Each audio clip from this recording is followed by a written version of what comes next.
Meeting started. First on our agenda is public comment. This comment period is for the public to address topics that are listed on today's agenda. If you wish to make a public comment, please come to the microphone and state your name and address for the record, please. Is there any public comment?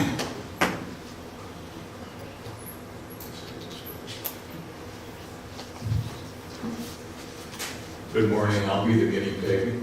My name is Tom Hiron. I live at 118 Tomahawk Trail Southeast, Cedar Rapids.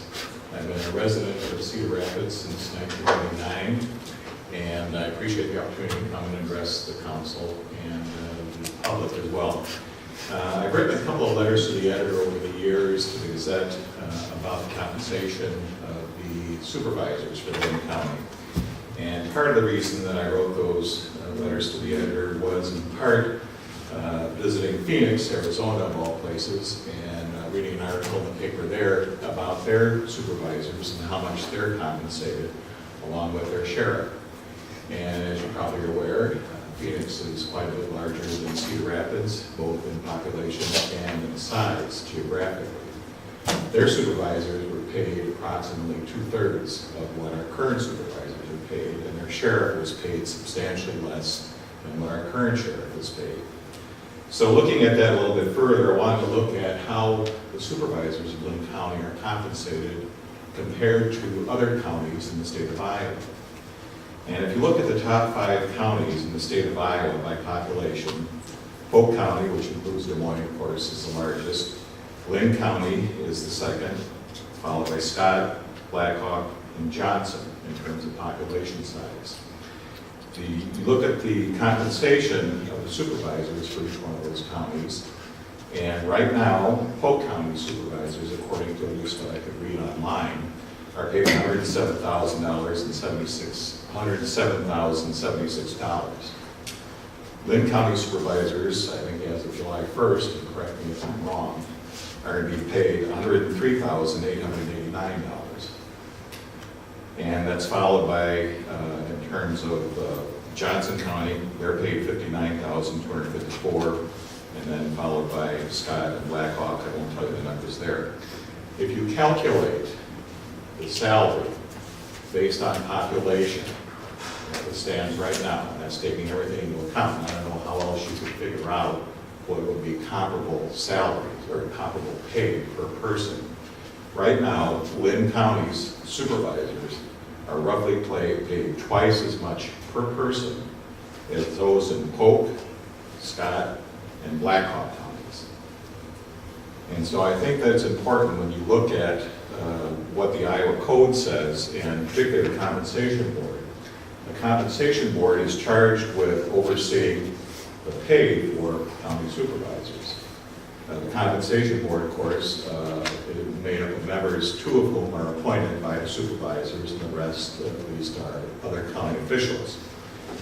But what the code says, and this is section 331.907, the Iowa Code, the County Compensation Board annually shall review the compensation paid to comparable officers in other counties of the state, other states, private enterprise, and the federal government. Right now, I don't think our county supervisors are paid comparable to those of other county supervisors that I listed. Thank you. Thank you. Thank you. Any other public comment?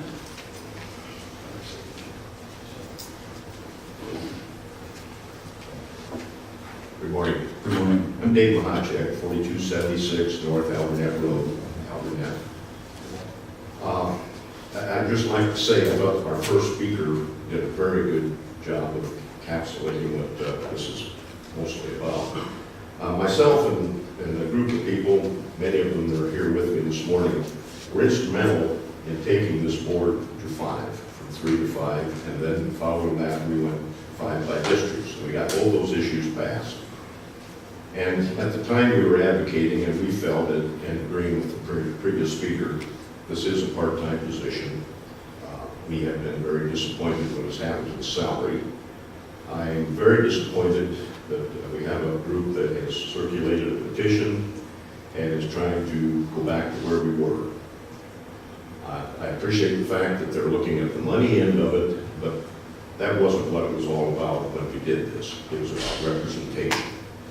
And Supervisor Johnson, I thought you made a good quote in yesterday's paper. It's about representation for the people of the county. Before, it was 3 people from Cedar Rapids.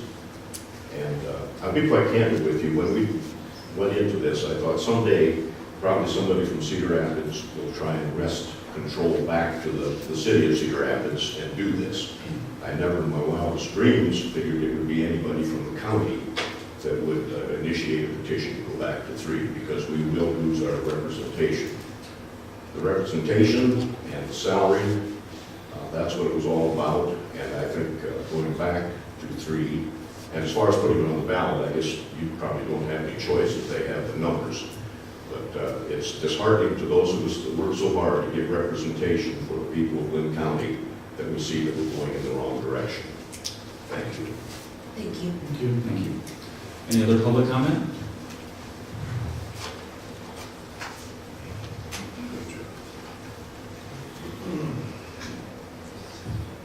Ian Cullis, 160 North 2nd Street, Robbins Ave. I think this debate is interesting because what's being said summarizes the problem as the public sees it, but no one, as Linda Langston said, really knows what the supervisors do. They're the only people employed by the county that don't have a job description. And that's interesting, because you have to go to the Iowa Code to find out what they're responsible for. So how do you, as a human resources director for 30 years, when you pay someone that kind of money, the public wants to know really what are you accountable for and how do you accomplish the goals that you set out. At the county supervisors meetings, they always say what the county accomplished, and sure, the job is actually to provide services, facilities, and infrastructure for the county. But how are the supervisors themselves as individuals held accountable for what they do? That's my comment. Thank you.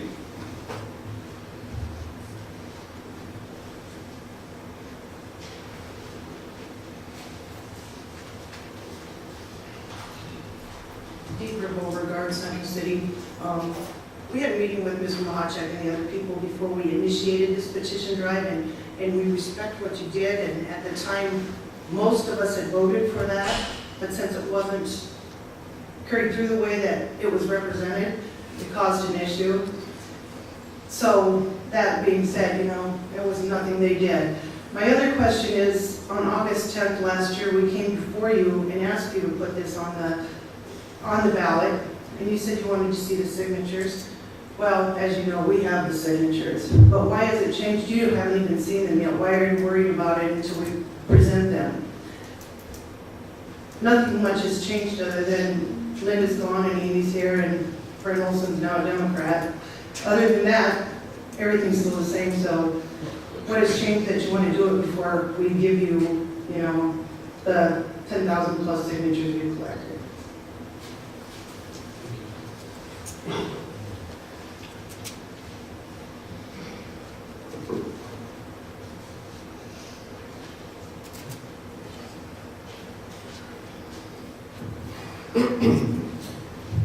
Kevin Kulikai, Iowa.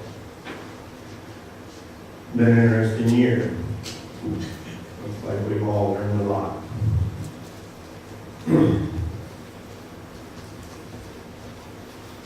I know Farm Girl, I checked them,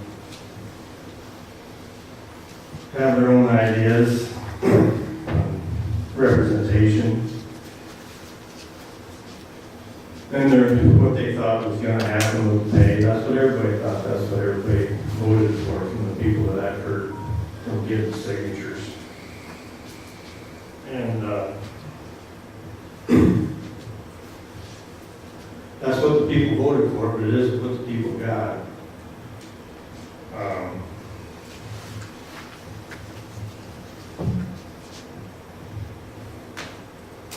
I guess what I'm trying to say is most of the people out in Linn County don't know there's 3 different representation plans to even vote on. Most of the people in county don't even know what's going on in the county because there's no transparency on what you people do. It's like this meeting here today. I would have found out about it if the Gazette, when they called me, started asking me questions about it. I assume what it sounds, you guys decided to do this Friday, and have a meeting on Monday, which gives most people very little time to get ready for a meeting to discuss what's really going on. It seems like to me, this is a big push through to get what done, I don't know. We do have the signatures. We did ask to do this the easy way. You guys wanted to do it the hard way, so we did. Now all of a sudden, you're all ready and willing to put it on the ballot. Well, that's fine. I'm glad. I hope you do. And I hope you put both of them on there because they're both very important petitions. And it's very important that the people know about this representation plan petition also. Like I said, most people don't know there's 3 different plans to choose from. I feel very important when people go out to vote, they need to have all the information they need so when they do vote, they know what they're voting for. Just like they thought they were voting for a part-time people to work, and they were going to divide the salary of the 3 between the 5, that's what was put in the paper. And yes, none of you guys put anything in the papers saying yay or no about that's what you was going to do. But that's what people read in the paper, and that's what they thought they were voting for. And that isn't what happened.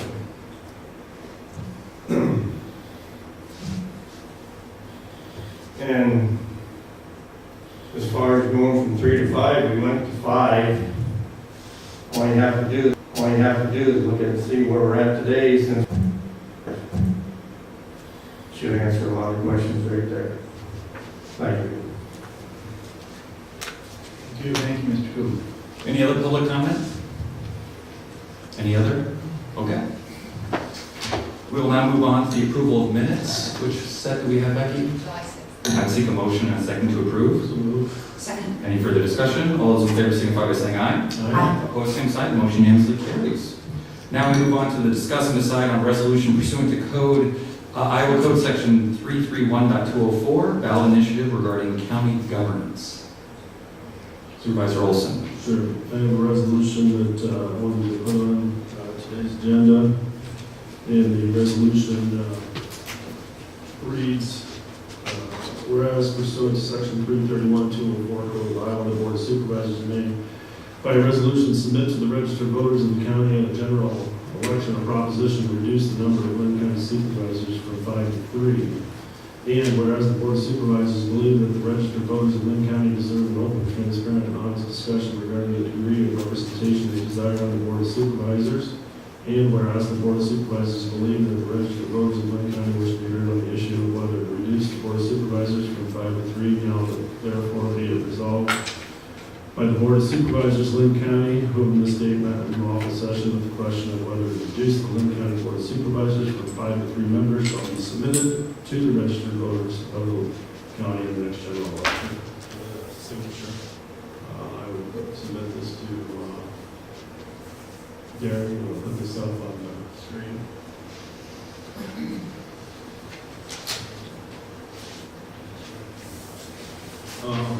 Also, depending on how you all feel about it today,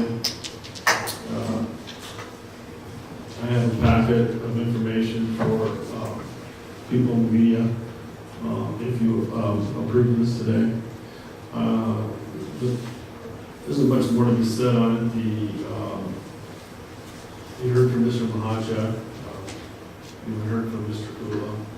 Those are the past representation of what happened and what the future petitioners would like to see happen. They are fairly opposed to each other in what the makeup of county governance would be. We can, as I've been on this Board of Supervisors for 8 years, the salary issue has been a number of things, but for me, in working and meeting with the people and then working with them and actually participating in that election to go from 3 to 5 in my district, I wouldn't even be here today on this board if there wasn't a district representation plan, that I didn't happen to come from Marion, and that I was not a registered Republican at the time. I wouldn't be sitting here right now. I wouldn't have got to do any of the work after the flood. Marion likely wouldn't have gotten a lot of the things that I think I've done and done well for Marion in particular, but other communities. I've represented northern Linn County, and then after the census, Marion, Central City, and Bertram. I think that this board has done a very good job with the representation issue, which I think is the main issue. And I would disagree that it's a part-time job, and so I think that we need to have a long discussion about that. And what I was worried about wasn't, in putting this on today, is that we have a general election, a presidential election that is consuming the airwaves and the debate amongst people on the national scene all the way down to the coffee shop. You hear people talking about it. Then we're going to have an open, an election, a fairly contested election in the United States Senate. And we have an open congressional seat, well, not an open congressional seat, but a very highly contested congressional seat between Monica Vernon and Congressman Blow. And there's a move to, there'll be a lot of money spent in Cedar Rapids and Marion on the state Senate and the state House races. And last time, if you'll remember, they had a lot more time to debate over the spring, summer, and fall, and I haven't seen that debate. All I've seen is that the petitioners have stood out front and collected signatures and been able to present their viewpoints. And I think it's now important for us to go back and look at why we went to 5 supervisors by district, to also offer an alternative viewpoint of where county government's been, what it's done, and where it could go, as opposed to, and where it could go on either side of that issue. So I have a packet of information, and I think that debate should start now, and that voters should have all the information before they vote on this issue. As for the other representation issue, I'll leave that to our county attorney to decide, but it's my opinion that, just as a county supervisor, it's my opinion when reading that that would be more appropriate for August of next year to be on the ballot. Thank you. Other comments? I would just like to thank those who have come here today, and I would like to take some time to thank the petitioners who did start this conversation and who have spent time collecting the signatures. I think Supervisor Olson answered your question as to why now. It is almost mid-July. I think the deadline for petitions to be turned in was sometime in August. I'd have to check with Auditor Miller on when those deadlines are. Early voting for this election starts in September, I believe. So it's not out of the realm of possibility that they would have turned them in close to the deadline, which would have been mid-August. That would give people who choose to vote by absentee a month to really learn this issue. And it has been some time since they have been out in front of our building, which is fine. But it just seemed prudent that since this is a really important issue, above and beyond salary, because we make exactly the same as what Auditor Miller makes, we make exactly the same as Sharon Gonzalez and Recorder. I understand that there is sensitivity to our salaries, but there are other salaries of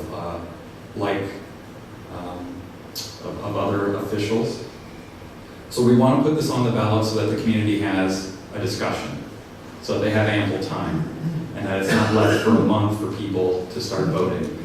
And so I do understand that they have their signatures. I've only heard that third or fourth hand, that we were really wanting to put this on so that people could really start being educated. I'm hearing it in the community. My colleagues are hearing it in the community. And it would be nice to be able to say, yes, it's on the ballot, and here's the information, and then let both sides proceed with the facts.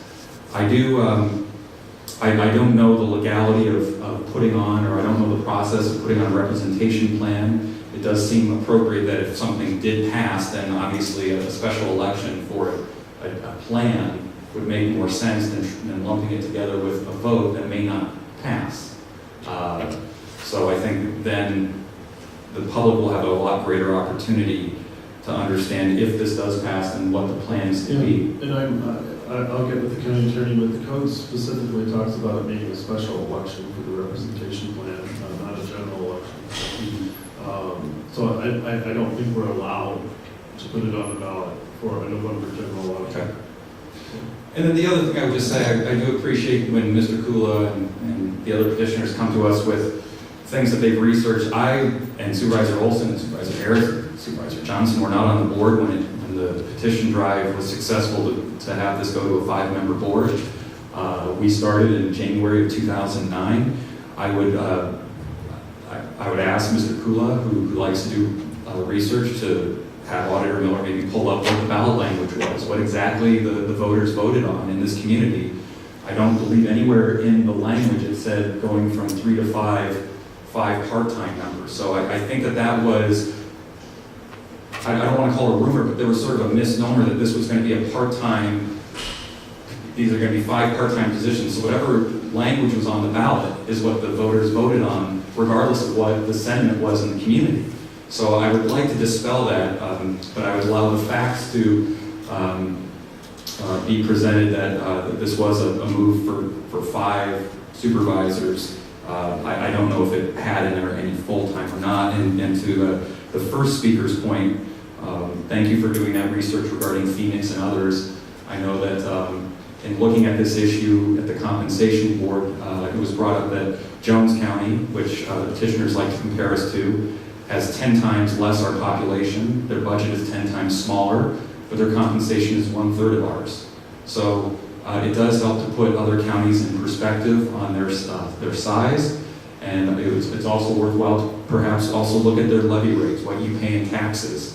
The levy rate has been reduced the last several years.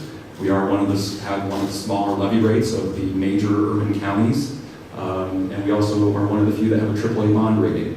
So aside from population, it is also important to look at the benefit that residents do receive. But that is for the public to decide, and our task here is for enacting on this resolution to put this onto the ballot. Can I say a few other things that I forgot to mention that I did want to say? One, I noticed that my opponent, Randy Ray, is here. I haven't met him yet. I used to be a Republican, as you know. I switched for a variety of reasons, mostly national. I really haven't changed my viewpoint in county government. I'm still a fiscal conservative. I still believe in fiscally conservative principles. These issues were national in nature for the most part. But I helped recruit the Republican, John Harris, and if John wins in the next election, I'll be supporting John. John is a fantastic supervisor. And what I'm trying to get at here is that these supervisor roles and every other role in county government shouldn't even be Republican Democrat. But if you change this representation plan back to the old way, I, for one, wouldn't be sitting here. And two, it'll likely be Democrats from Cedar Rapids representing the Board of Supervisors, and I find that unfortunate. It's possible Auditor Miller could run for supervisor, and he'd be a Democrat from Robbins, but still likely that it will be 3 Democrats from the metro area. And this isn't a Republican-Democrat gig. It just really isn't. We've never really dealt with, I guess you could look at the overall budget as maybe slightly Republican or Democrat, that you might come in with a viewpoint more likely if you're a Republican for a smaller budget. But it's good to point out that when I first started, right after the flood, today we have the smallest budget that we've ever had, $107 million. We have almost 100 less employees. There were 800, high 800s. Now we're down almost 100 some employees. There's So I think that's worth pointing out too. But I wanted to say that about the political part because diversity is about geography, but it's also about how you think and where how you think, where you come from, what perspectives you bring. You may disagree with what the board does from time to time, and I think that's why I pointed out, the people of Marion, Bertram, in Central City can vote me out and vote my opponent in. And he'll have a chance to serve as a Republican. I'm a Democrat, but if we sat down and probably talked, we don't probably disagree all that much on some of the county issues that face the county board of supervisors. So the voters would get that chance. I'm not sure that either him or I will get that chance if you went countywide by 3. That's my larger point, I guess. Thank you. I'd just like to add one thing. Ian, you made a very good point, Ian Cullis, that there is no job description, at least that I've seen, of what a supervisor does. And I think that as a new temporary supervisor, I can tell you this, I had no idea the responsibility and the scope of work that is entrusted to this board. If anything, as a former journalist, I can say that this board has not done a good job of telling the story of all the good things they do and the incredible work that's been done in Linn County, especially in the wake of the flood. I've been impressed, so impressed with everything the county has done and the incredible employees of the county. And if there's one thing this board could do a better job of, it's talking about all the things that they do and the responsibilities they have. And during my very brief time here, I'm going to try to help tell that story because it's a worthy one. And as a Linn County taxpayer resident, I'm so proud of our county and what this board has done. And after November, I'll be sitting where all of you are and watching this board work and cheering them on. Thank you. I just wanted to add that at the present time, with 5 supervisors, there are 2 of us that represent the rural community. There is a local option sales tax savings that those 2 rural supervisors pushed through when we were talking about local option sales tax, and that was a reduction in property taxes for the unincorporated area. And in the 2 years that that's been, a little over 2 years that that's been working, we have saved the taxpayers in the unincorporated area almost $1.5 million in taxes. I think that if there were a 3-member board, and I believe that eventually a 3-member board will migrate back again to a Cedar-centric type of mentality, that tax savings would not have happened at all. So I do believe that the 5-member board is better representing the rural folks, which was the purpose that we went from 3 to 5 almost 10 years ago. I would move approval of the resolution. Is there a second? Second. Okay, there's a motion and second on the resolution as presented, and members of the public can see on the screen, and I think we've had some robust discussion. Is there any other further discussion on the resolution? All those in favor signify by saying aye. Aye. Opposed, same sign. Motion unanimously carries. I Great. do have some packets up here. I'll leave here for the meeting. Wonderful. Now we move on to public comment. This is the opportunity for the public to address any subject pertaining to board business. Again, if you wish to make a public comment, please come to the microphone and state your name and address for the record, please.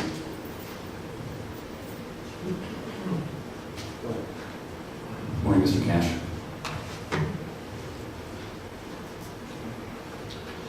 Good morning. My name is Robin Cash, 1806 Grand Avenue Southeast in Cedar Rapids.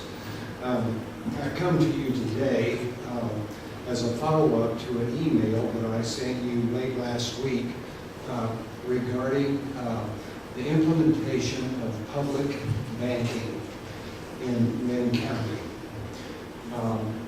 Public banking involves the government ownership of the bank.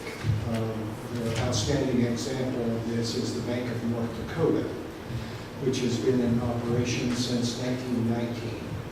And it started as an effort to help finance farm operations, agricultural operations in North Dakota, because farmers in that state were relying primarily on banks in Minneapolis, whose interest rates were sufficiently austere that it made it difficult for farmers to make a living, much less make a profit.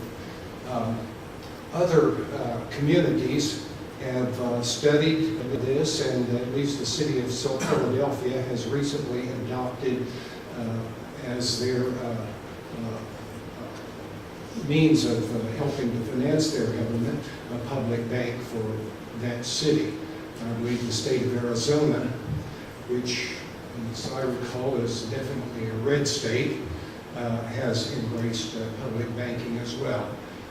Public banking is being studied by at least a score of other cities. In Germany, public banking has been used by the equivalent of counties and cities. In the United States, a large emphasis in the studies has in developing public banking for their communities or counties or states has to do with financing infrastructure. Roads, bridges, sewers, et cetera, et cetera. In Linn County and Cedar Rapids, flood protection is an important aspect of infrastructure development here. And we are falling short on financial capabilities. Part of the merit of public banking is that it has a low overhead. That is, there are no stockholders or shareholders to satisfy, and the administration of the bank is relatively inexpensive. As I recall, the director of the Bank of North Dakota receives compensation on the order of $300,000 a year. I did not recall seeing any bonuses or stock options involved in that enterprise. Another good part of the notion of a public bank is that it enables the county or the city that would embrace this to have an alternative to purchasing bonds, which the rates for which are relatively low now, but we have no assurance that they will continue to be low. So this would be an alternative way of financing such things as roads, other public buildings, and public assets. The foundation of the bank would involve all the assets of the county, which would, as well as the deposits that the county would make of its annual revenues and other sources of income. Part of my vision is that this could be, such a bank could be a collaborative effort among Linn County, the city of Cedar Rapids, and the Cedar Rapids Community School District, all of which have substantial and ongoing infrastructure needs. It could, if it embraced all of Linn County, also invite the other communities of Linn County to participate in such public banking effort. And in my view, this would make Linn County not only a much more progressive county, but it would also foster immense economic development. Because as all of us know, economic development is in some measure contingent upon the infrastructure of a community or a county. And I see that you are moving to your microphone. I'll give you a few more seconds if you'd like to finish your process. I think perhaps I've said enough, but this won't be the last time I will come to you about this matter. Thank you. Thank you very much. Thank you. Auditor Miller?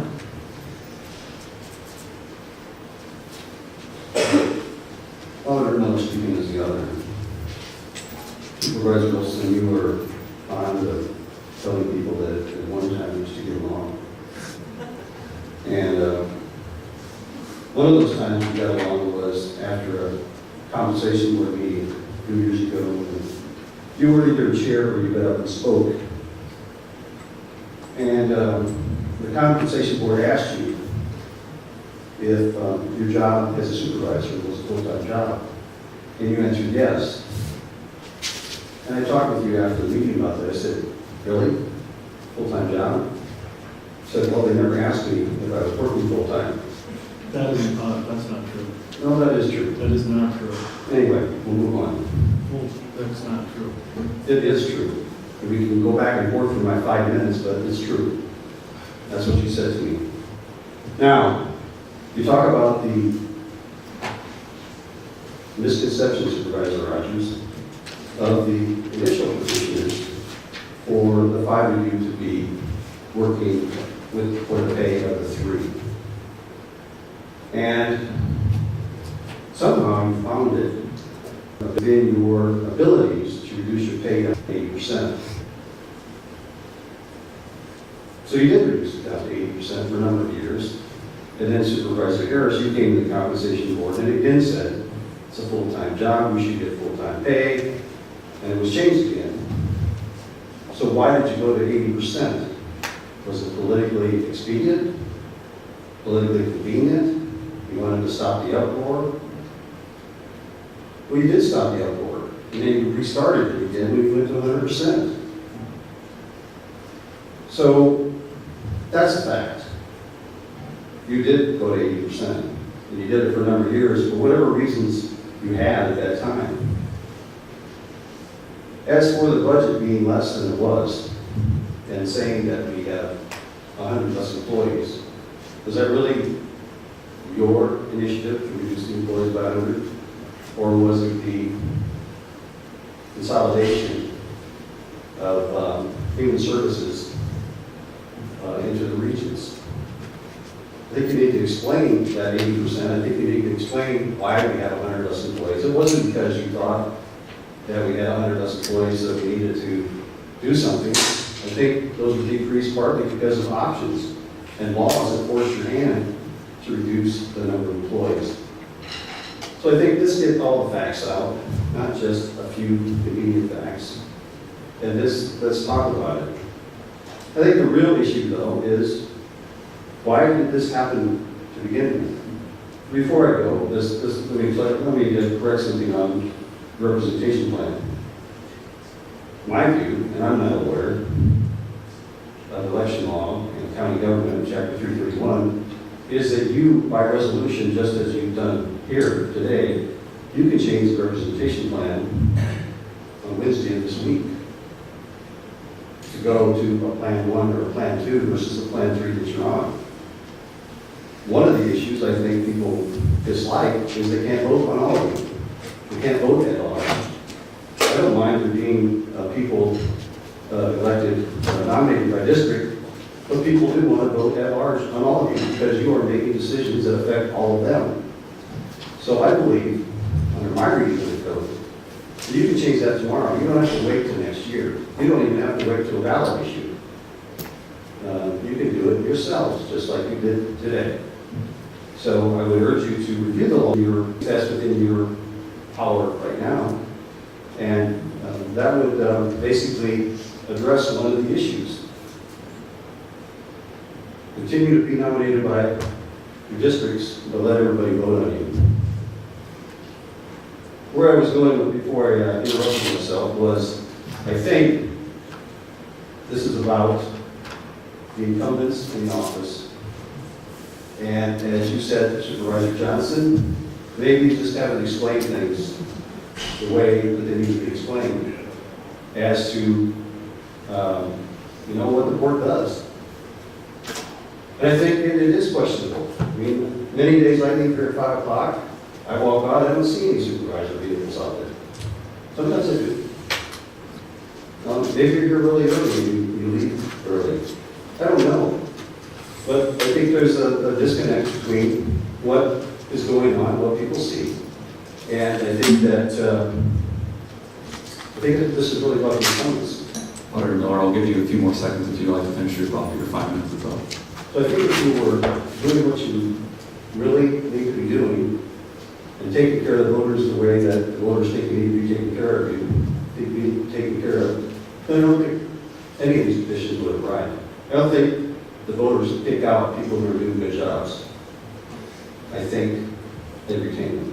Thank you. Thank you. Thank you, Alderman Miller. Mr. Collins or Mr. Vice?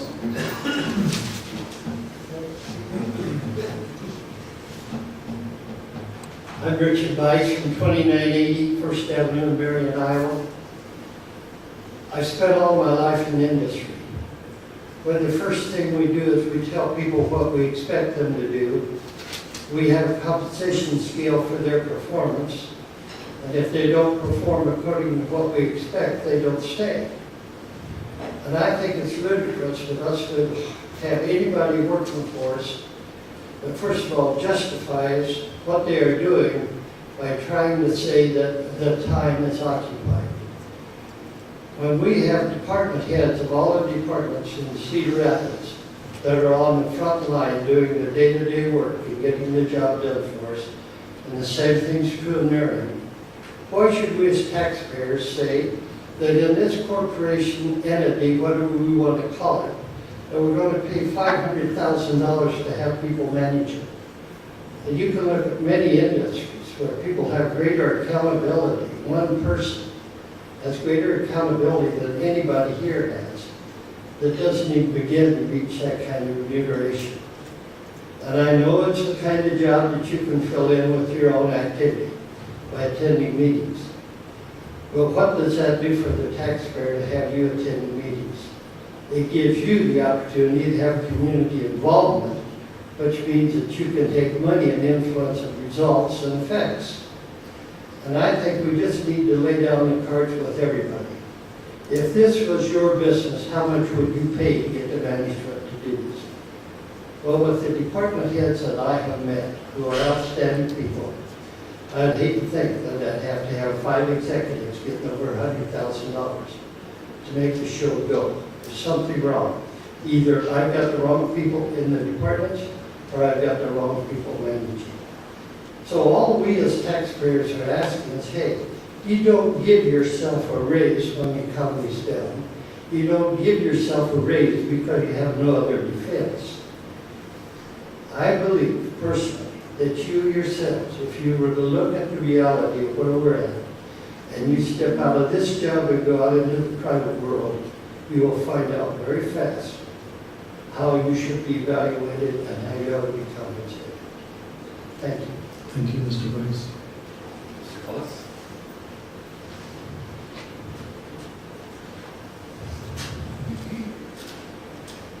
I just wanted to, Ian Pellis, 116 North 2nd Street, Robbins, just wanted to comment on the representation side of voting, and I think Auditor Miller was exactly right. It's good that we have representatives living in different areas of the county, but the whole county would like to vote for the supervisors at large. And in that way too, when the supervisors get on boards and commissions, like the Metropolitan Planning Organization or the Emergency Management Commission, they'll have the interest of the entire county instead of just the interest of their district. I remember serving on the MPO board, and the supervisor chairing it at that time said she didn't know if there were plans for County Home Road, and she's chairing the MPO board. So she said she'd ask the county engineer to come and explain whether there were plans for County Home Road. And yes, indeed, he's plans for County Home Road. He's widened the bridges. It's the most dangerous road in the county.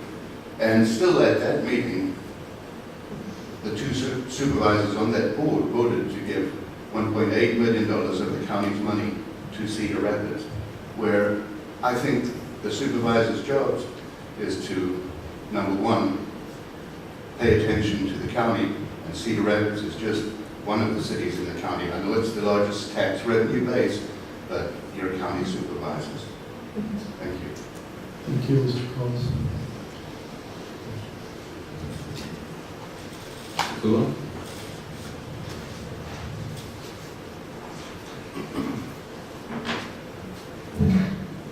Kevin Kula, County Iowa. Well, we hear you talk about all the good things that you've done.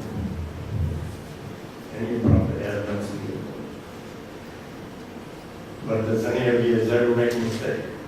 Haven't heard one of you admit that you've made a mistake. And over the last year or so that I've been down here, I've seen a few mistakes. I think the first one was the computer software for figuring the taxes that we paid millions of dollars for, where was it? Hadn't been working for years and years and years, and nobody would seem to have an answer to it. They're supposed to write a letter, and somebody said they wrote a letter, and sent a letter, and didn't send a letter.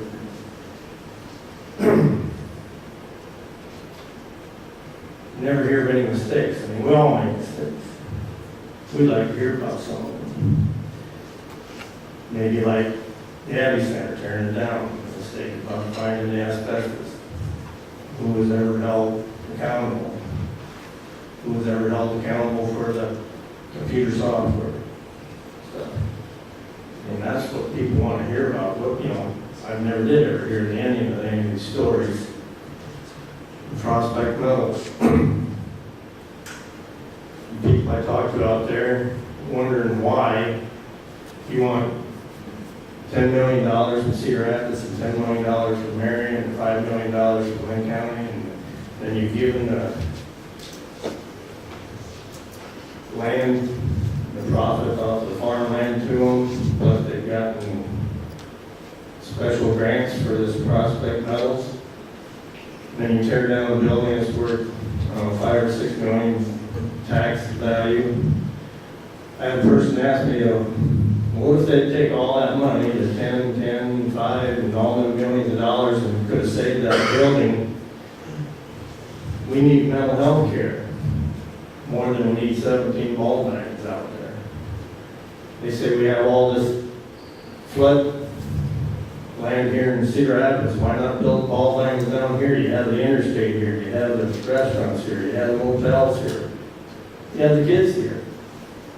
How are kids from town here going to go out and play ball out there? I mean, we're all paying for this, everybody ought to get to use it. And then, when I understand it's going to be turned over to a for-profit company, where's the transparency on what's going on?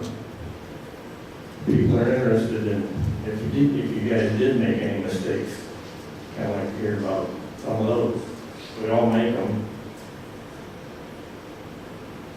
Excuse me. The artwork. People are very upset with spending the money on the artwork, and the one thing that really upsets them the most is an artist from Australia gets to work, artists from California get to work. We have how many colleges right here in Linn County with art departments, and people right here in our own county, our own state, and we don't use them. We go clear out of the country or clear to California. They're very upset about that. So that's just a few things. I could go on and on, but I spoke like 5 minutes and probably get enough. Thank you. Thank you, Mr. Kula. Any other public comment? I will just say that in the packet that I'll be giving you is the resolution. Also is a resolution that was passed by the City of Marion supporting the parent representation plan. They voted on that on August 20th, and would like to keep the representation and the 5 supervisors. The city manager and some of the city council members could probably fill you in as to why they voted on that. And then I have some articles from back when this was, when Mr. Mahachek and others were pushing change in the representation plan by district. I would note that the city of Marion right now has city council members that are kind of elected in districts but voted on at large, and there's a petition to try to change that. I think rightfully so, because certain interests certain interests citywide can control what goes on in Ward 2 or Ward 1, and hand select people that are more in line with maybe the chamber, Medco, whatever. And so they see a lot of problems with that kind of Plan 2. I'll notice in here that Plan 2 last time it was put before the voters, I think got 12% of the vote. Plan 3 was the one that was preferred by the group that changed it from 5 supervisors.